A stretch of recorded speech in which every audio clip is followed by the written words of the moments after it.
I gotta give my props to Josenji after their battle against Karasuno. I know many, and myself included, are probably going to be forgetting about Josenji with the passing of time, because their team was very wonderful, but I feel like majority of us are probably going to forget them until they probably resurface once again later on down the road in this series. And I just want to, say my props to them for putting up a very good fight, and props to the third-year girl for being able to talk some sense into this team and making them work together, and also giving them a lesson to continue to use their brain, but continue to have fun along the road. So I have to say, this episode did a very good job with Josenji, which was the underdog of this episode. Sadly enough, many are probably already forgetting about them, and they're already moving into the next match, and like, okay, Josenji's done, let's move on, and probably many are already focusing on, let's go, Dateko, which I am myself. I cannot deny that. I am already looking forward to that, match, but it's kind of sad, though, because I know this team that we were up against, Kurasuno up against Josenji, that's going to be forgotten eventually. So I'm sad. I'm really sad about that, because it was this team that was wonderful, but now we're moving on. With the actual defeat of Josenji, we have it to where Kurasuno moves on into the next match, and it's already getting underway. The first half of the episode focused on finishing off Josenji, and then the second half focused on starting up the next match, which comes as a surprise. I did not expect to see the next match start so soon. I mean, so quickly. Like, we just finished a match, and we're going straight into the next match right after that. So, I mean, I have to say, when it comes to the pacing of this season, now, you can argue and say the first half of the season was rather slow, but I have to say, when it comes to the pacing of this second half, it's incredibly fast. Like, it really is, because you have all these matches one after another, which is a good thing. I'm liking what I'm seeing here, but there's just so many matches one after another. You'd thought that they would have put some form of breather room in between these two matches, because usually many sports anime I have actually watched, when you finish like a pretty good match or something, usually there's like an episode break, maybe 2-episode break of the characters winding down,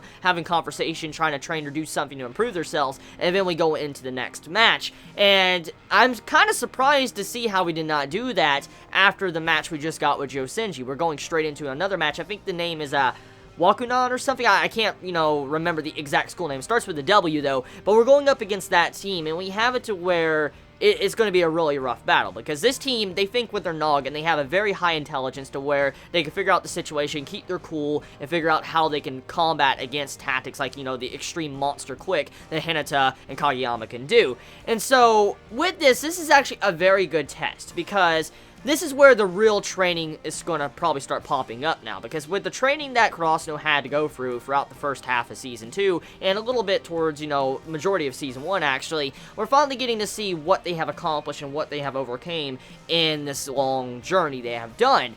And with this match up against this team, it allows us to see exactly how much Hinata has improved to where he can combat someone that's able to kind of maybe rebound his quick off and be able to kind of counter his quick to where he can't do nothing about it at all. So this is some good, testing material to see what Hinata can do when he finally goes against, Nekoma and also Oba and stuff in the future. So yeah, the episode is very exciting just for that regard alone. But that's not just it, though. We also have it to where this match is getting really, really interesting, because you don't know who is really going to come over on top, because, I mean, anything can kind of happen in sports anime. There is a possibility, a very good likely possibility, that Kurasuno could lose. I mean, that is a possibility, and if that does happen, that would be very fucking sad, because, I mean, the third year's trying their hardest. They've been trying their hardest the entirety of the first half of Season 2, and if they were to lose, I'd feel very sad, and that's why I really like sports anime, because sometimes you really don't know what to expect. You don't know who could possibly win, who is going to lose,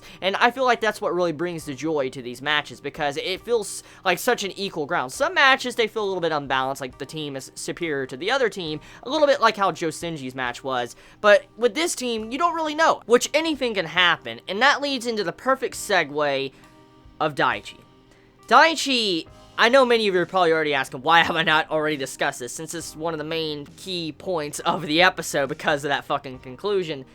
Daichi gets what we can assume hurt. It looks like he took a really hard blow to either the head, to the shoulder, or whatever. It looks like he's knocked unconscious.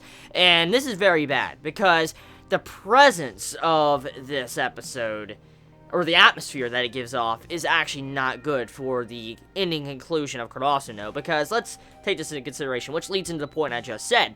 With how Haikyuu is, you don't really know how it's going to, end. Like, you don't know who's going to win at the end of the day. You don't. I mean, it's not like a normal show where, our team's going to win, and then that's GG right there. That's not usually how sports play out. I mean, there has been a lot of losses for teams, and so I wonder if this is going to make it to where Kurasuno could possibly lose, because, I mean, Daichi just took a huge hit. He's down, and because of this, they're at the very least probably going to call him out, because he's on the ground. They're probably just going to call him out regardless if he is hurt or not. But with this is going to hurt morale with Kurasuno, because Daichi, throughout this entire episode of Haikyuu, if you pay close attention to it, he was constantly motivating the entire team. He was talking to them, trying to work them up, rile them up to where they could start playing better. Throughout the entire episode, he was doing this. And then the person that's giving so much motivation and morale to the entire team just takes it and he's fucking down. So you could already imagine how bad this is for Kurasuno, because right now, the person that's been raising the morale is fucking down. And with this is going to make the players very sluggish. They're not going to probably play as well as they did, because they're going to be thinking about, is Daichi okay? Is he hurt? Is he injured? I mean, is he ever going to be able to play again? So forth, so on. So, I mean, I love the situation with this. It adds a very good dilemma to Haikyuu that I can't wait to see how it's going to be handled and see how the team is able to operate without the help of Daichi. So, let me know your thoughts in the comments below. You all have a wonderful day or night wherever you live. Please be safe. Chibi out.